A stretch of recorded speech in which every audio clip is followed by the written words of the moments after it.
the beginning of spring, everybody. You know, today is like the best first warm day we've had upstate New York, and it feels really great. I decided to come back here to weed my little garlic patch, which I put all this garlic in November, and look how high it is already. It's like foot high almost, and I'm just gonna take some weeds out of here. Yeah, it's hard to tell what's a weed and what's garlic. This looks like that's definitely a weed.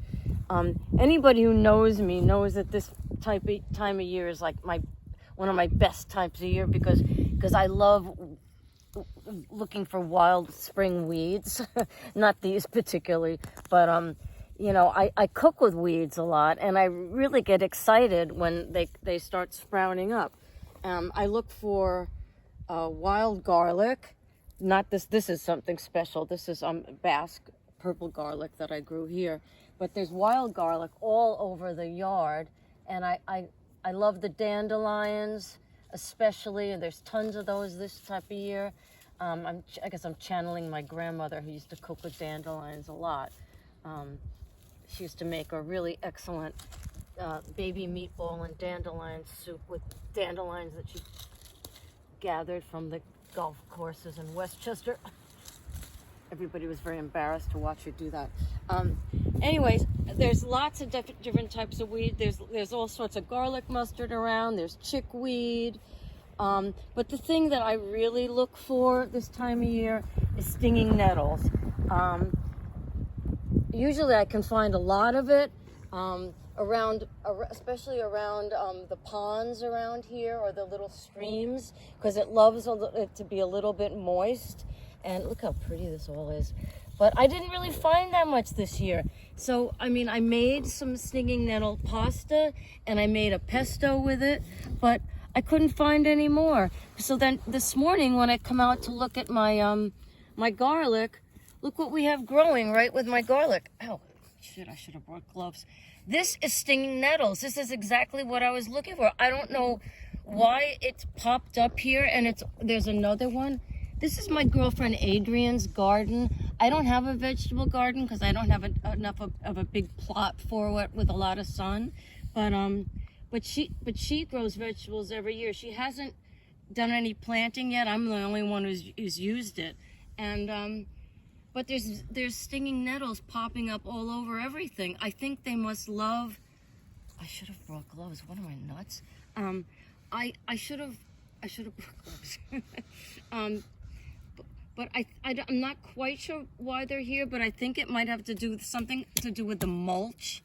I think they love like nitrogen-rich soil, and they like it dark and wet. The soil dark and wet, but they also like sun. So I think this is just the perfect environment for them. So I'm just going to take the opportunity to just cut these things back, and I'm going to look at that. You have to really watch it.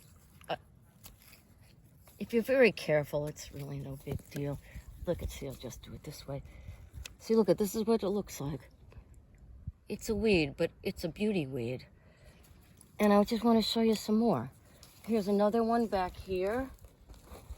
See, I'm just going to take that one off. Look, here's more. There's tons of this stuff. It popped up overnight. It's crazy. You know, last week I actually went to the farmer's market and freaking paid for nettles. But now I see that it's all over here. So what I wanted to do, look at this. She hasn't planted anything yet, so nettles have taken the place of her tomatoes. And here's a really big one over here. Is that too big to use? Maybe this one is a little too overblown. But look at all these little guys. These are perfect.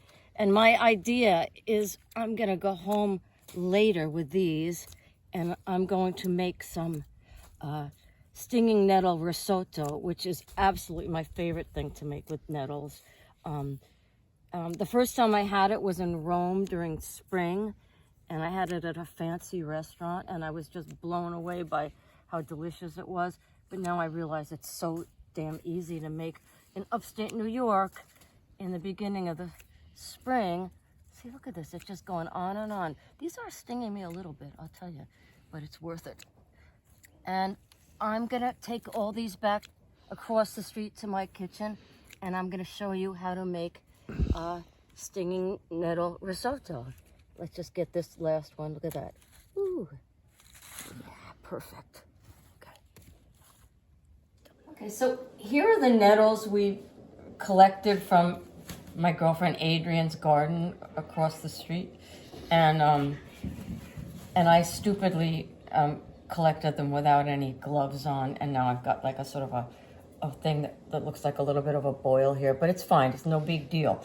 Anyway, so what we want to do now to make the stinging nettle risotto is to, first off, you want to blanch these things, because once you blanch them, the stinging completely goes away. Okay, so that's good news, because these are pretty wild. So let's bring them over here, and I got the pot of water, and try not to touch them, and just put them in.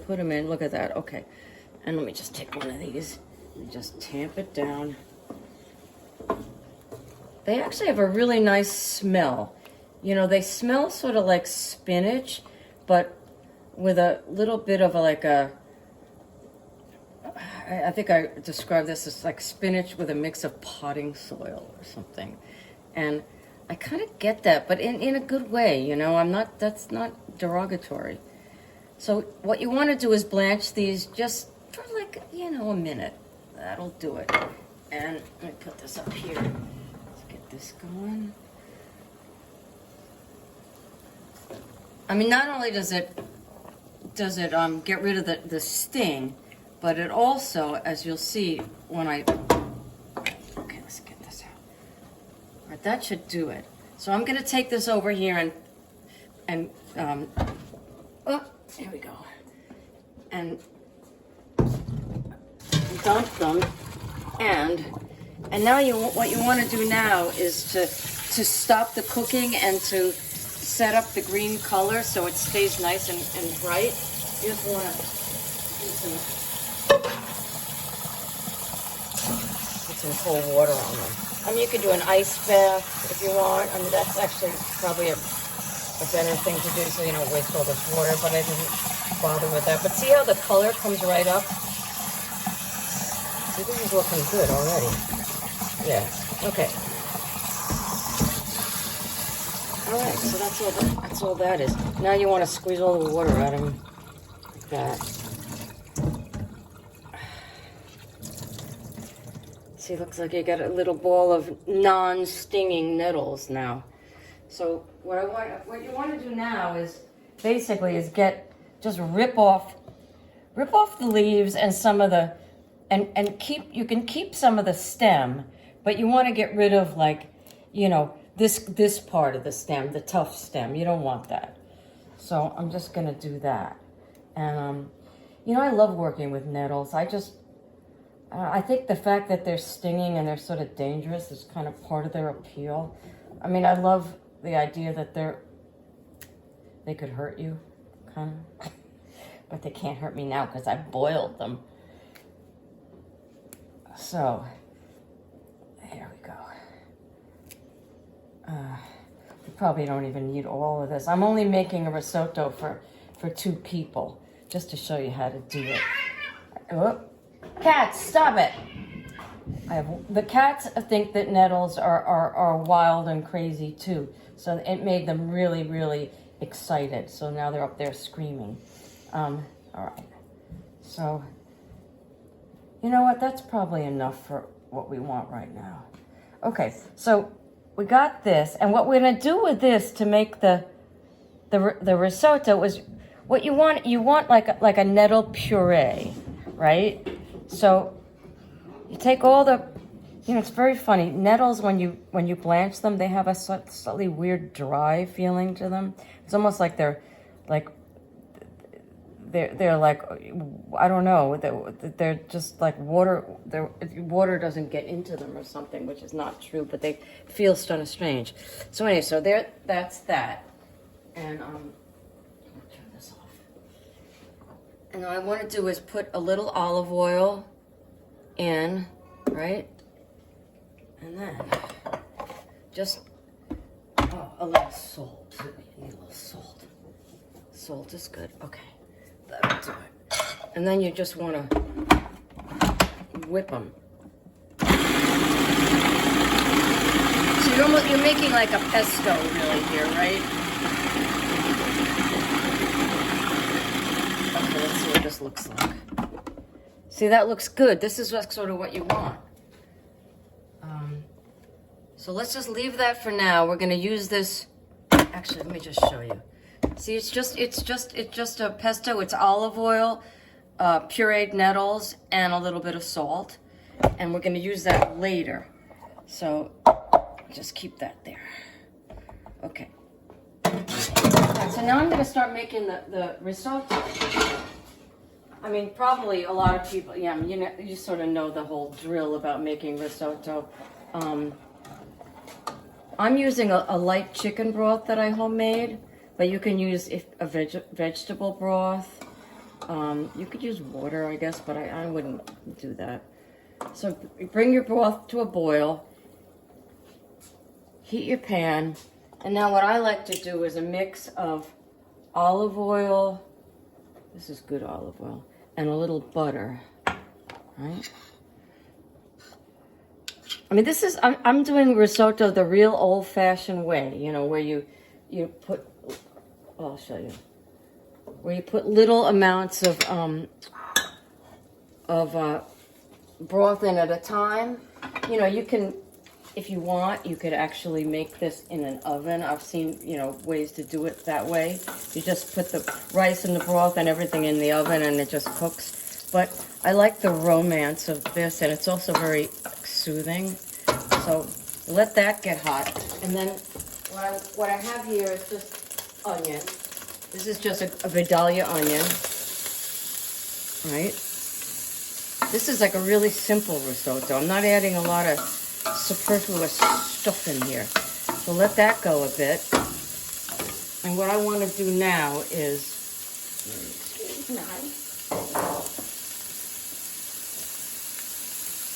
for some reason, I really like the way thyme tastes with the stinging nettles, so I'm going to add a little bit of that. And I'm also going to add a little bit of nutmeg. I love nutmeg with Parmesan cheese, which I'm going to be using later, so just a little bit of that. Okay, let's get the heat up under the broth.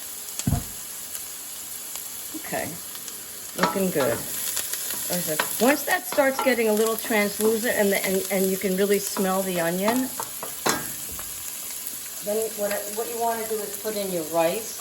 I'm using this carnaroli rice, which I really, really like because it's not as creamy as arborio rice, and I like sort of a cleaner tasting risotto and texture. So I'm just going to use this. I think it's the best risotto rice, but you know, people have different opinions and tastes. So, and I think, you know, I don't measure anything, as you can see, but that looks about right to me. So we'll put that in. And what you want to do now is toast the rice a bit, adding a little salt. Oh, this already smells really good. I have to say, and look at this. This is just onion and butter and olive oil, really, and a little herbs. So that's looking really good. Let me turn this down a bit. So what I usually do now is I add a little bit of either white wine. Today I've got some vermouth, because that's what I didn't have any open white wine, so I'm just going to use this. So you want that to go in. Woo! And you want that to kind of cook out. All right? That looks good. I love that smell. I love the smell when the booze evaporates and hits you in the face. I love that. It's really, especially when it's mixed with butter. All right, so that's really good. So now what you want to do is start adding broth. You know, old-fashioned way. Add a little broth. Give it a little stir. I mean, this whole process, adding a little broth, you know, letting it, you know, evaporate out, takes, in my experience, takes about 18 minutes, you know, about 20, almost 20 minutes till the rice gets really tender. And Oh, one thing you really should know is that this is my risotto cooking pan. What I like is a wide, sort of kind of shallower pan as opposed to a high, smaller pan, because what you want is like a bigger area for evaporation. So the broth cooks down quicker. So we're adding a little more. So this, you know, I'm not going to show you this whole process because you've seen it a million times probably because you're watching Italian food videos. So I'm just going to let this go, and I'm going to come back to you in about like 10 minutes, and I'll show you where we're at, okay? All right. Okay, see you soon. Okay, so here we are, and this has been about like 15 minutes since we last spoke, and it's just starting to get just tender, and it's looking really good. So what I want to do now is add the nettle puree. All right, hold on a second. See, at this point it goes really fast because, I mean, it's sort of a judgment call, you know. You don't. I like mine a little bit soupy, so I like adding a lot of little ladlefuls of broth towards the end. So we're good. I'm gonna turn the heat off now. So I'm gonna add all this nettle puree. Look at the color of this stuff. It's kind of great. It's kind of electric. See, it really does hold its color when you blanch it and shock it. All right, so let's get rid of that. So stir that in. Oh yeah, that's looking really good. Looking really good. Oh my God, this is actually, I'm excited by this. Yeah, let's put a little more heat on it. So now what I want to do is, I want to add a bunch of some black pepper.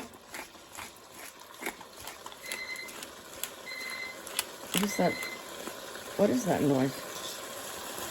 Oh, okay. Okay, and now I'm thinking maybe a little more broth. You know, it depends on how you like yours. I like mine a little bit on the soupy side, but some people like it a little firmer. And now I'm going to add, this is Parmesan. That's what I thought would be nice with the nettles, because the nettles are sort of mild, subtle taste. So a little Parmesan, and why not just a little more butter. That never hurt anybody. Yeah, famous last words. So we're good here. Let me just give it a taste test, just to make sure.